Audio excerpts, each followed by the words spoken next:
Alors, je vais vous présenter ce petit mas que j'ai retapé depuis l'année 2008. Comme vous avez pu comprendre, c'est une petite maison de campagne.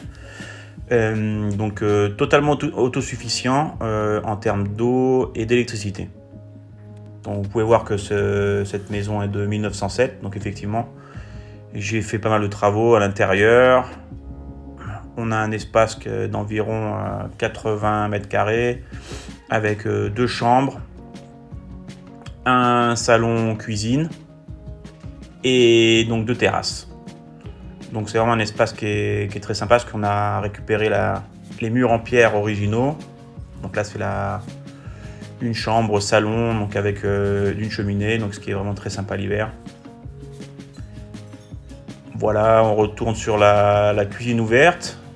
Donc comme vous pouvez le voir, on a vraiment tous les services, hein, le frigo, la salle de bain avec une douche à l'italienne. Et là je vous montre l'installation solaire, donc qui est vraiment le cœur de la maison.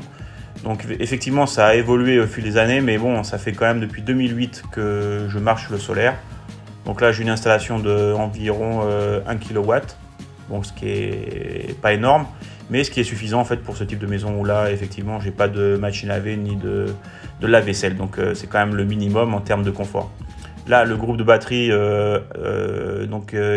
qui se compose de 6 vases de 2 volts, donc c'est une batterie de 12 volts, et donc il permet de garder l'énergie solaire tout au long de la semaine, parce que bon, c'est vrai que je viens le week-end et les vacances depuis pas mal d'années, ça va faire 14 ans maintenant, donc je pense que je suis quand même un précurseur. Ça fait quand même pas mal d'années que je fonctionne de manière autonome sur du solaire, et avec aussi tout ce système de terrasse que j'ai construit au fil de l'eau, donc il permet de récupérer vraiment le maximum d'eau de pluie pendant l'hiver et le printemps.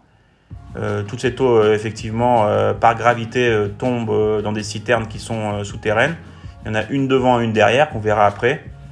Donc avec une capacité globale de 50 000 litres d'eau.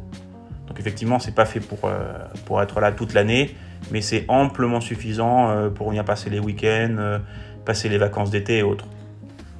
Donc voilà, donc là il y a aussi devant tout un système qui récupère l'eau des terrasses et aussi du toit.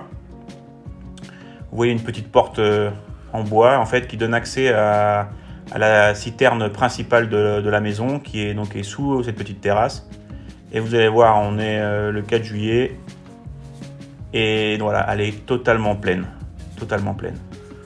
Donc voilà, j'ai installé une pompe à eau nautique, donc qui permet de donner en fait, qui permet de distribuer l'eau et avoir la pression dans toute la maison. Et donc voilà, ça passe, c'est pompé dans la citerne et ça passe par ce tuyau qui alimente toute la maison et le chauffe-eau qui est au gaz. Donc effectivement, la seule énergie, on va dire, fossile que j'utilise, donc c'est pour chauffer l'eau, et donc c'est du gaz, du butane.